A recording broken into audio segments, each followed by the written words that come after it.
আর দ্বিতীয়বার আমি পূর্ণিমার চাঁদের কথা মনে করি, দেখি কে সুন্দর।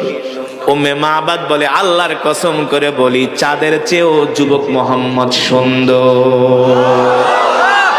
উম্মে মাবাদ বলে, আমি যুবক মোহাম্মদ সাল্লাল্লাহু আলাইহি সাল্লামের চেহারার দিকে তাকায় আমি আর নজর ফিরাইতে পারি না। তার চুলগুলো এত সুন্দর, তার কথাগুলো এত সুন্দর, তার দাঁতগুলো, তার চেহারাটা এত সুন্দর।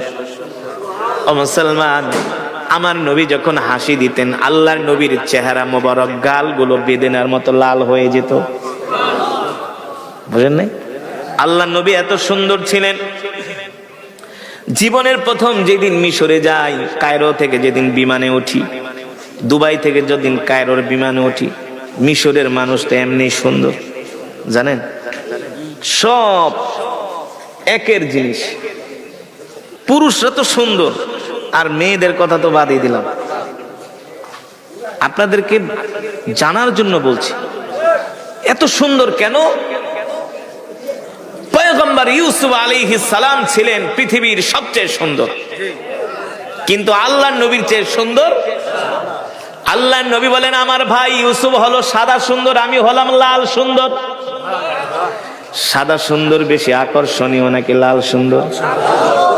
এই যুবক, যখন বিয়ে করতে যাইবা দাদির কাছে জিগাইবা, দাদি যাইতেছি দেখতে, কয় শোন, আগে দেখবি কন্যার চেহারাটা লাল সুন্দর কিনা, কারণ লাল সুন্দর মানুষগুলো রোদ্রে গেলে চেহারা আরো বেশি আলোকিত হয়। ঠিক কিনা বলেন?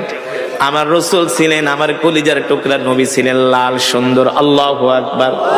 পৃথিবীর যত সৌন্দর্য আছে আল্লাহ তাআলা আমার নবীকে দান করেছেন।